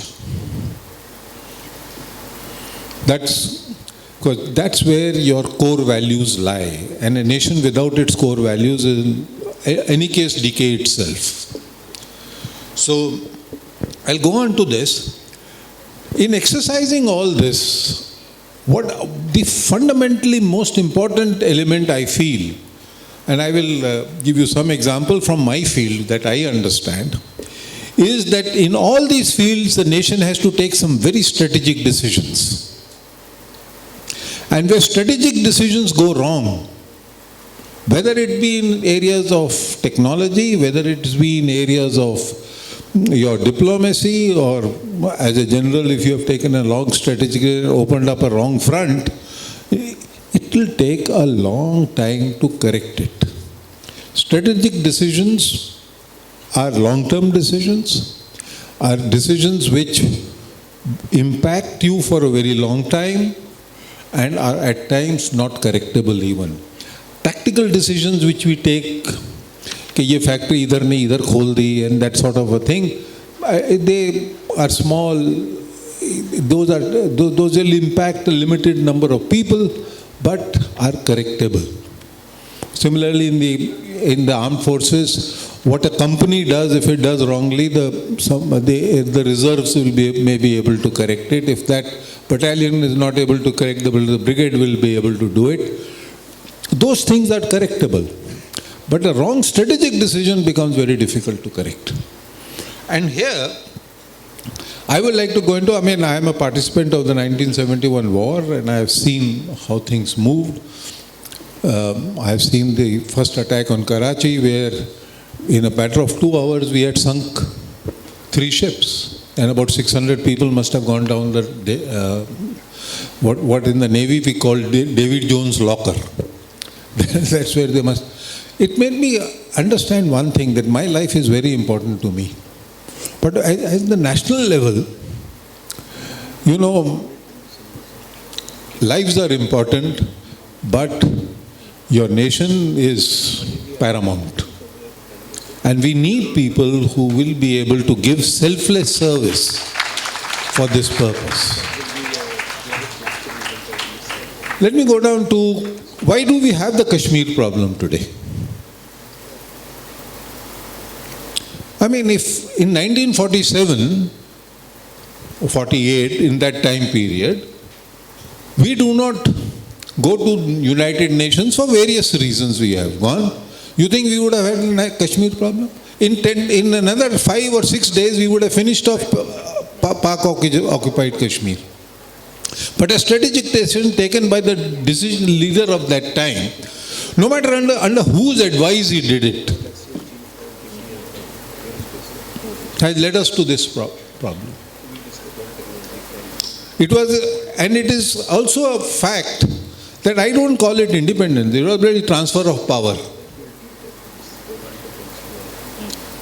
We had a Governor General who was a British. Our Chief of Army Staff was a British. The Chief of Naval Staff was another Britisher. On the other side also there were British. The Army Chief was a Britisher. Although Jinnah did not accept a British, I give him full marks for it. He did not accept a British Governor General. But fact is, it is these great advisors who advised against the advice of our own general who was fighting the war at the other end. I think it was General Thimaiya, if I'm not mistaken, at that time. He said, give me 10 days, I'll finish off this war. But we had these great advisors. So, that one strategic mistake that we made, we are till today suffering that mistake. And it has taken 70 years to take a decision to undo that one damage called 370 and 35. And then you see the propaganda that has gone on to say, I mean, for 15 days the Supreme Court is listening to this plea. And what sort of arguments are being put forward? By our own people over there. Next, I'll come down to 1965. General Chaturvedi is here. He can talk about it far more authentically. But fact is, we had one Haji Pir at a great human, should I say, cost. And that the peace treaty that we do, we return Haji Pir. Tomorrow we will have to capture it again if we have to do something there. So this is another blunder of its own type. So you win a war on the battlefield, but you can lose it on the diplomatic table. We have done the same thing in 1971. We had 93,000 prisoners of war in our hand at that point in time. Not only we should have solved the Kashmir problem, we should have solved this Khalistani problem, which originates from United States, lands up in Pakistan, is in United Kingdom, and it is in Canada. That was a moment for us to solve that problem. You know, between 80 and 84, roughly that time period, there have been 5 hijackings. In each of those hijackings, Khalistanis were behind it. They landed in Lahore. The passengers were returned. These Khalistanis were put in safe places in Gurdwaras in Pakistan. We should have got a whole lot of them here and killed this movement once and for all. So my point is that we do need leadership of a very high quality who will take the right strategic decisions to ensure that this one great telecommunications. Why are we in this cyber? I mean, I am personally involved in this, opposing this decision right up to the Secretary to the Prime Minister, and it really means that the Prime Minister was involved, and I suppose the higher-ups at that level were also involved. Of allowing 74% FDI into telecommunication, no nation does it. I was Chief of Integrated Defence Staff. I opposed that decision tooth and nail to the maximum extent I could. But having allowed that 75% FDI, we wrote down and told them, you do this, this nation will lose its cyber security, our electronic industry will die. So that's the power of these type of decisions, which I call strategic decisions. These are finally taken by the leadership of the country. And if you don't have the right leadership, that is the greatest threat to national security.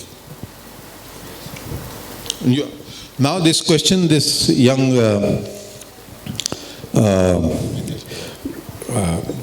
student Smitesh has put forward, if we have a career in private corporate world and not in India's greatest armed forces and civil services, how can we still contribute to our Bharat's greatest armed forces? Armed forces require these days all sorts of technologies. Not only technologies, we require the best of lawyers.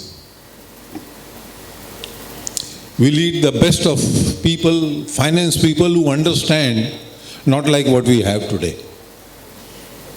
Understands what it requires to be able to support R&D in the one place, support development in the second place, and support the human resources development, equipment, the whole range. So we require financial people, we require good people in technology, we require good people in law. Law, you will ask me why. There is like cyber warfare, there is also law warfare that has developed. And what is law warfare? It is using your own laws against you. You will see so many PILs coming in the Supreme Court today. Half of them have got funded by some NGO somewhere, and every NGO is, you think they are all very genuine. Please understand, we are not a liberal democracy. We are a civilizational democracy. A very proud civilizational democracy, because we have no dark ages to forget. All this Europe, US, what were they 400 years ago? Cannibals. It took a renaissance for them to come to some order in their own countries. Whereas in this country, we have a 10,000 year or maybe much greater civilizational ethos to remember and cherish and go back to it. You have heard a lot about, you have had a lecture on Sanskrit, and I'm told a lot about culture yesterday. My only thing is that we need to have self-confidence at the end of it. What has been destroyed in us, and this is why I'm saying your question to me, is our own self-confidence. We depend upon KPMG, Ernst and Young and all that to solve our problems. We have got to learn to solve our problems ourselves. And for that, no matter where you are important. Provided you have the right mindset. People take great interest. Oh, I have joined Google. You understand what is Google? I will never join it. I'll make my own startup, I'll make my own Google if I can, but I will not join these fellows. I will refuse to be an international intellectual coolie, which we become by joining these people. They have opened huge R&D centers here to buy your brain. They pay you maybe 2 lakhs a month or 3 lakhs a month, I don't know what they pay you. What they will have to do in their own country will be 20 times that. So, we don't want to get back to the East India Company again. And there, all of you are very important. You have to develop the right mindset, have self-confidence. You are the best in the world. The world requires your brains. Their Japanese population is falling. China is aging. Europe is aging. They all require you. Canada today we have stopped their Canadian visas. They will not stop your visas. They know they require you to come there. Support their education system. But I would rather do it here. So thank you. Yeah. Thank you, sir. Where is Mr. Smitesh Gawali? Can you raise a hand? Smitesh Gawali, जिन्होंने सवाल पूछा था ये. Okay, thank you. Yeah. I'll tell you one answer. Simple बता रहा हूँ मैं, देसी बताऊँगा मैं. Learn to fight. Smitesh Gawali, everybody. Learn to fight. इस देश में जब महाराज दशरथ ने रामचंद्र भरत शत्रुघ्न को जब शिक्षा के लिए भेजा था विशिष्ट मुनि के आश्रम में, तो उस समय उनके पास कोई शत्रु नहीं था. He was not anticipating any threat from anywhere. But फिर भी जब वो आश्रम में गए थे और जब पूरे शिक्षा व्यवस्था हुई थी, उनको शस्त्र विद्या सिखाई गई थी, उनको लड़ना सिखाया गया था. I do not know why in our education system we forgotten this important part. We don't teach people how to fight. Nalanda was at the greatest university in the world with the greatest number of books, the greatest, wisest people in the world, greatest teachers, greatest students, greatest building. When a bunch of hooligans came, they all burnt because इतने सारे किताबों के बीच में वहाँ शस्त्रागार एक भी नहीं था. इतनी सारी विद्याओं के बीच में युद्ध विद्या नहीं सिखाई जा रही थी. So please learn to fight, ladies and gentlemen. And you want to help the armed forces in war? I'll tell you now. In 1965, when the war broke, there was a bunch of jokers in UP. When the army was moving out of the cantonment, they dug the road and they were pelting stones at the army convoy so that they do not reach the borders. Ladies and gentlemen, whenever that happens again, we have enough jokers in our country ready to do that, and they are planning. Are you guys ready to fight them here? Because वो army नहीं लड़ेगी. I'm telling you the battle that you need to fight. Get ready to do that. Whenever you come out of this, get organized and be ready for that, because those jokers are getting organized. And you know what you got to protect? No armed forces and no paramilitary forces can protect. You know what we need to protect? We have about 1.5 lakh kilometers of highways with thousands of bridges in between. We have railway tracks, 1.3 lakh kilometers. We have extra high voltage transmission lines, 1.8 lakh kilometers. We have optical fiber cable network into this ground, which is 36 lakh kilometers, and all of these can be physically attacked and destroyed at all these places. कोई सेना, कोई paramilitary force नहीं रोक सकती है. ये आपको खड़े होकर रोकना पड़ेगा अगर देश को जरूरत पड़ी. Please get that straight. I'm telling you how to fight. Now and join. And you'll have to join him to produce that cyber defense army. Right. So वो basic जो लड़ने वाला है ना, that never goes anywhere. बाकी ये technology आती रहेगी, जमाना बदलता रहेगा. But please learn to fight, right? और एक और एग्जांपल देता हूँ. जब भगवान राम को वनवास हुआ था तो उन्होंने कोई कपड़ा एक्स्ट्रा नहीं लिया था. माँ ने बोला खाना ले जा, उन्होंने कहा नहीं लूँगा. गहने कवच कुंडल सब छोड़ दिए थे. बोला चद्दर तो ले जा, रात को क्या कहाँ सोओगे, सीता को कहाँ सुलाओगे. बोला नहीं लूँगा मैं. वनवास मतलब वनवास, कुछ नहीं लेके जाऊँगा. क्यों? तो बोले लेकिन मैं कर लूँगा इंतजाम, एक रात में मर थोड़े जाएंगे नहीं खाना खाएंगे. तो खाने की पोटली भी मना कर दी. एक रात भूखे रहेंगे, कल तक इंतजाम हो जाएगा, कल तक चादर का इंतजाम हो जाएगा, कल सब चीज़ का हम कर लेंगे, एक दो रात में कुछ नहीं होता. अस्त्र लेके गए थे, He carried the weapon. He knew the art of making that धनुष बाण also. वो भी वो कह सकते थे कि तेरे को तो सिखाया है, तो एक दो दिन में पेड़ में से उचित लकड़ी ढूंढ के बना सकते हो आप, तो वो क्यों लेके जा रहे हो? क्योंकि अयोध्या के सीमा के बाहर पांव रखते ही राक्षस आएगा, तो समय नहीं है आपके पास, वहीं के वहीं नष्ट करना है.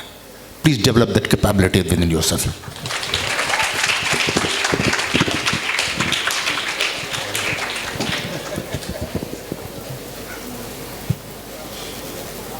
So this is question is you by name पढ़ लीजिए sir.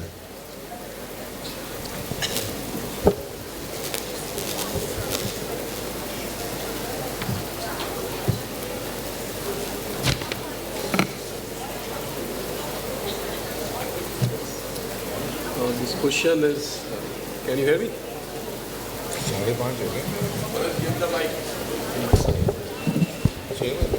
So the question comes from Blessing Thomas, right?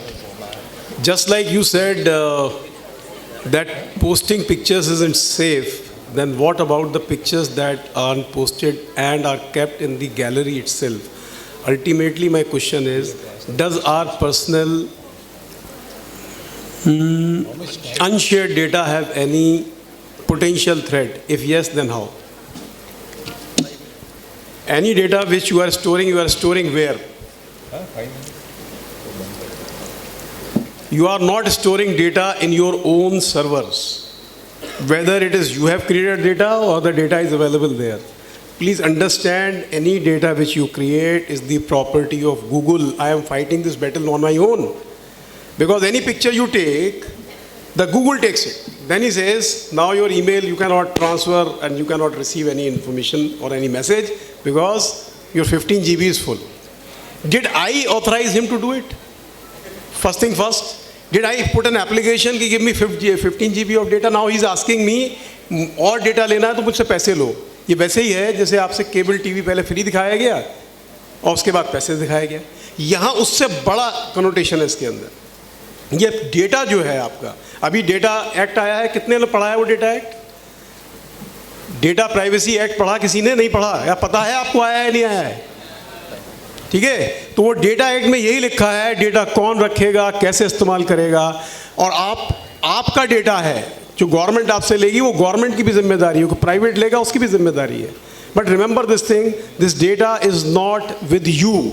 So whether you create it or somebody else created, data is with somebody else. So put your data in a trusted source. This is what it says. And whomsoever is taking your data, it is his responsibility, or that agency responsibility, that your privacy is protected. Right? Thanks.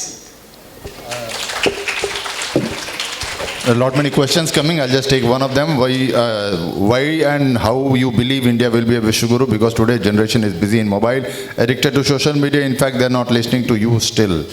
Right. Bring social media when you are speaking. Today's generation is like social media and all that thing. Fantastic. I'll tell you why it will become Vishwaguru.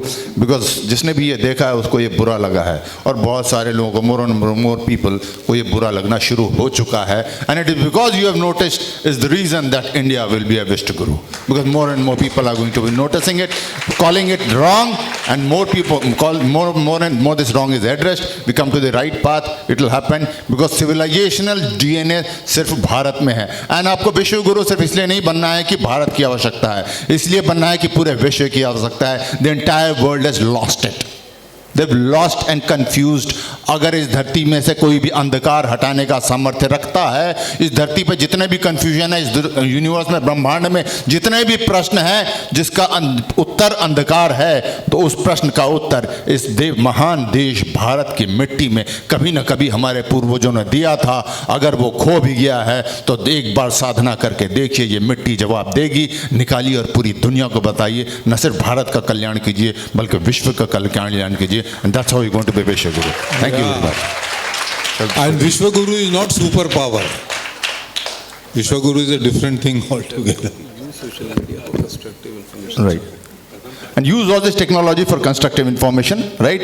And there is a lot of narrative which will be thrown at you. I cannot, वो बहुत लंबा topic है, हमारा तो पूरा दिन चलेगा तो खत्म हो जाएगा. But please be very wise. Whatever is being told to you, there is a reason behind it. I'll just give you one example. आप सबको बताया गया है कि your dreams are very important. Go after your dreams. Have you all been told? Someone has told you that, right? गलत बताया आपको. Your dreams are not at all important. The dream that you have for this country will always come first. The dream next is your society, then your family, and your dreams will always come last every single time without exception. Take it. गलत बताया सब 70 सालों में आपको, right? And I now summarize the entire thing very simply कि है क्या ये खेल. We always talk of India coming ahead. ये अब सदियों से चला आ रहा है. कोई देश आगे जा रहा है, कोई पीछे जा रहा है. There is a race going on, right? And this in race में क्या होता है? When you talk of a race it appears that in if in the marathon कोई रेस है तो रेस में दौड़ने के लिए everybody is running in its lane, right? And to win that race what do you need to do? You need to run long, you need to run fast, and you need to run hard, and you're going to win that race, right? And if you think इस race में जो अब आप कूदने वाले हो, हम baton आपको यहाँ से थमा रहे हैं, तो इसके बाद आपको लगता है कि all that you need to do is run fast, run long, run hard, and you're going to win this race. Then ladies and gentlemen, देवी और सज्जनों, आप सिर्फ 15% सही हैं. बिकॉज इस रेस में, वो जो रेस होता है स्पोर्ट्स फील्ड पे, वहाँ नियम होते हैं. इस तरफ का खिलाड़ी आपको इंटरफेयर नहीं कर सकता है. सब अपने अपने लेन में दौड़ेंगे. जो पीछे छूट गया है वो आपसे ईर्ष्या कर रहा है लेकिन कुछ नहीं कर सकता, आप आगे निकल गए. जो आपसे आगे है वो पीछे देख रहा है कि जितनी तेजी से कदम बढ़ा के आ रहा है ये मुझसे आगे निकल जाएगा. कल के एशियन गेम में एक महिला खिलाड़ी ने किया था, वो लास्ट मिनट में she took on, right? She was watching that she is coming very fast, she will overtake me. She could not have done anything. She had to let the Indian win, because वहाँ नियम है. You can not infringe. इस lane का खिलाड़ी दूसरे लेन के खिलाड़ी में कुछ नहीं कर सकता है. आपसे आगे जा रहा है, कुछ नहीं कर सकता है. बट देवी सज्जनों, लेडीज एंड जेंटलमैन, राष्ट्रों और सभ्यताओं के इस दौड़ में देयर आर नो लॉस. आपके इधर का खिलाड़ी, आगे का खिलाड़ी, पीछे का खिलाड़ी, उस लेन का खिलाड़ी, इस लेन का खिलाड़ी, it's a free for all game. वो हर पंच चलेगा, हर चाल चलेगा, वो धक्का मारेगा, कोहनी मारेगा, कॉलर पकड़ेगा, लात मारेगा, चाकू मारेगा, गोली चलाएगा. He will do every damn thing the entire world will do to stop us. But just remember one thing, you and Bharat are unstoppable. Our time has come. Thank you very much. Thank you, sir. Thank you very much, sir. Thank you, all the ladies and gentlemen. Thank you, sir. Thank you so much to all the distinguished panelists and the moderator for concluding the session on such a high note. We required this to end the session definitely. I would request all the panel members and moderators to kindly be here. We would now be proceeding to a very special felicitation. Felicitation of a student, Smitesh Gavri from FYBA, who has been consistently asking his very pertinent questions after every panel discussion. So our Honorable Vice Chancellor would be felicitating Smitesh. I would request Smitesh to come up on stage. A round of applause. He's a student of FYBA. I'm sure his participation and this motivation definitely will tell all of you now to take active part in the upcoming conclaves and discussions. Our principal, Dr. Tejashri Shanbag, is also here. They will felicitate Smitesh. Very proud. One can make it. One can make it. Yes. Entire day, last 2 days I've been watching. One student can ask question, enough for me. My job is done. Very happy.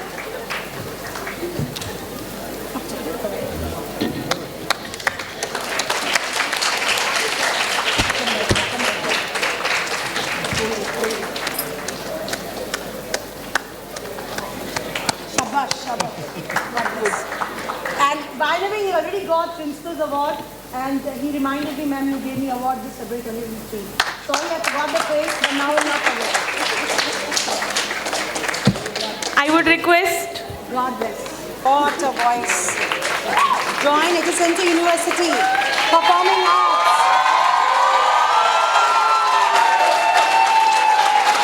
इनको HSNT लेके आए. ऋषि board university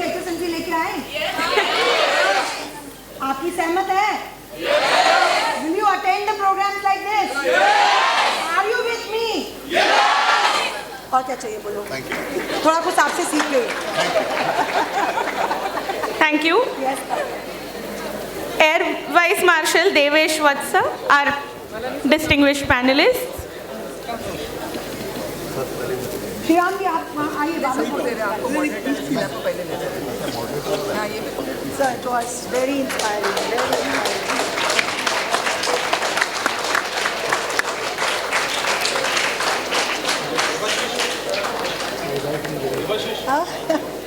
एक बार Balani sir.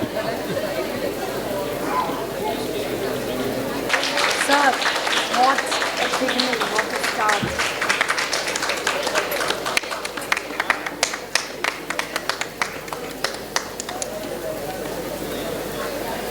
Thank you so much. Thank you so much. Requesting Admiral Raman Puri to kindly accept our token of gratitude and appreciation. आपको याद है sir. Thank you so much.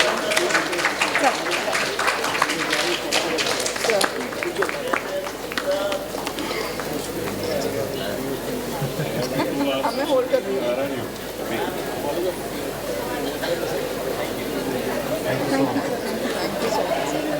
I would now request Mr. Anil Anand to kindly accept token of our gratitude and appreciation.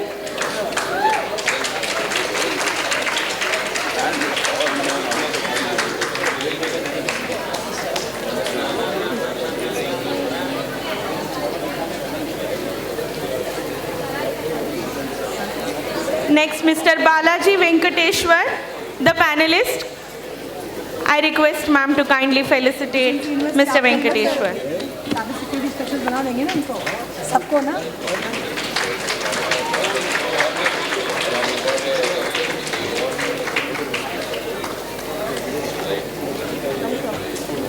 Balani साहब आज ये side आ जाओ. ये side आ जाओ चलेगा.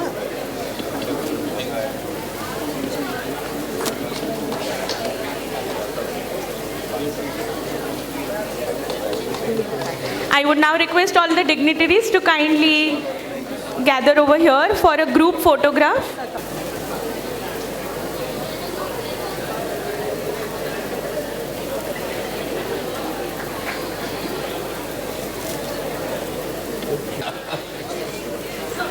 पूर्णमदं पूर्णमिदं पूर्णात् पूर्णमुदच्यते पूर्णस्य पूर्णमादाय पूर्णमेवावशिष्यते.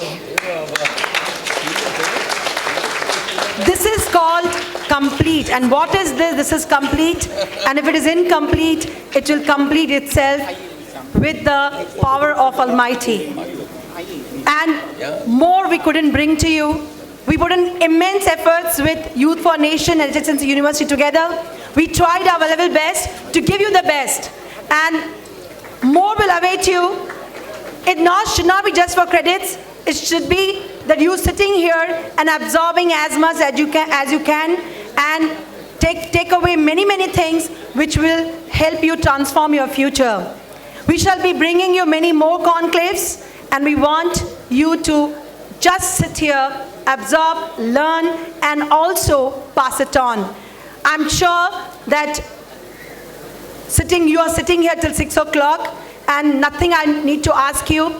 I thank each one of you on my behalf for being that wonderful audience I could have ever imagined. Thank you so much.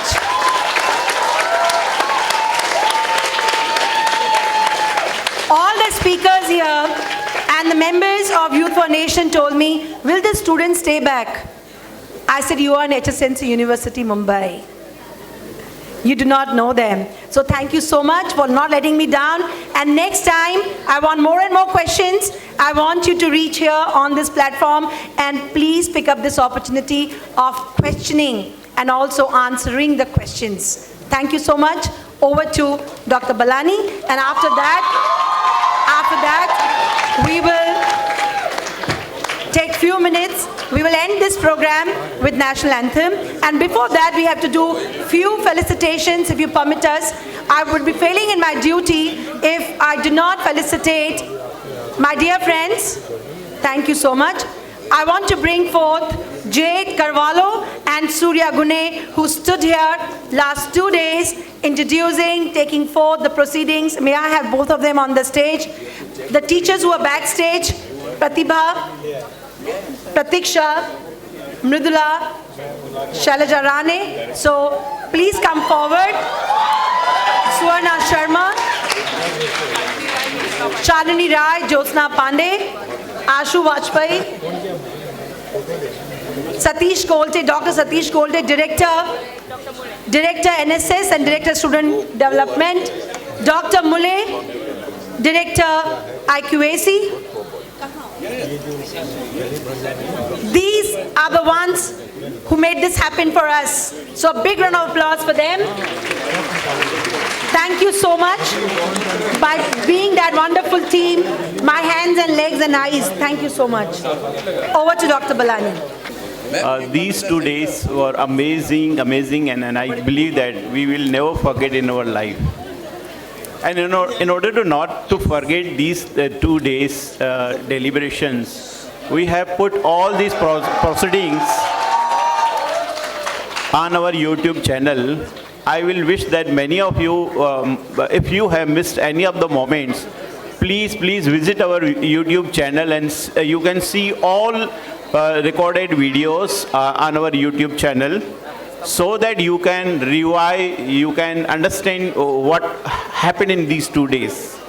I am really thankful to our management, our Provost, Honorable Dr. Niranjan Hiranandani, our Vice Chancellor, Dr. Hemlata Bagla, and all university officers, principals of constituent colleges, Dr. Pooja Ramchandrani, Dr. Tejashree Shanbag, and teachers, vice principals from all the 3 colleges and the schools of university for organizing and contributing as far as organization of this conclave is concerned. I'm also thankful to the team of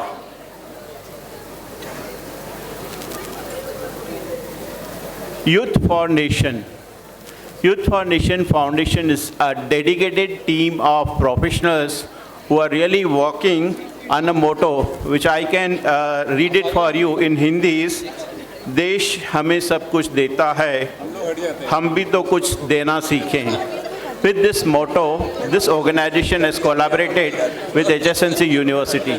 I am thankful to the trustees and founding members of Youth for Nation Foundation, Lieutenant General V.K. Chaturvedi, Admiral Ramanpuri sir, Arvind Tripathi sir, Sri Ram Singh, who has played a very significant role in liaising between the university officers and Youth for Nation Foundation, Mr. Professor Rajashekharan Pillai, Mr. A.L. Sundaram, Mr. Yogesh Rai, Commander Jetli sir, V.K. Jetli sir, Professor Manchanda, Lieutenant Colonel Manoj Sinha ji, whom you have just listened to, Lieutenant General Shaukin Chauhan sir, Balaji Venkateshwar sir, Shri R.N. Parashar sir, Debashish Swapnil and team Youth for Nation. We are also thankful to AVM Devesh Vats sir, Rajeshwar Nair, and many more who moderated both the sessions. And we are also thankful to the entire team of KC College and the teachers from HR College, KC College and Bombay Teachers Training College for extending their support and managing all the affairs in these 2 days. A lot of takeaways are there as far as these 2 days are concerned. This university is gradually putting lot of efforts in order to prepare the students to become better citizens. I believe that you must have got the message from the experts, and I believe that as you will grow, as you will go in the field, please apply all those principles, ethos which you might have taken from this conclave and implement in your life. I wish you all the best. I wish you all the best. I'm also thankful to the entire organizing team. I am also thankful to our technical team, Mr. Roshan Kilnani, his team, Mr. Reddy, who's really capturing all these moments and he's putting online, and in the entire support staff of KC College for making this conclave a great success. Please applause to all those who has contributed in making this conference a great success. God bless you all. Thank you, thank you, thank you. Please rise for the national anthem. Everyone please rise for the national anthem. जनगण मन अधिनायक जय हे भारत भाग्य विधाता पंजाब सिंध गुजरात मराठा द्राविड उत्कल बंगा विंध्य हिमाचल यमुना गंगा उज्जल जलधि तरंगा तव शुभ नामे जागे तव शुभ आशीष मांगे गाहे तव जय गाथा जनगण मंगलदायक जय हे भारत भाग्य विधाता जय हे जय हे जय हे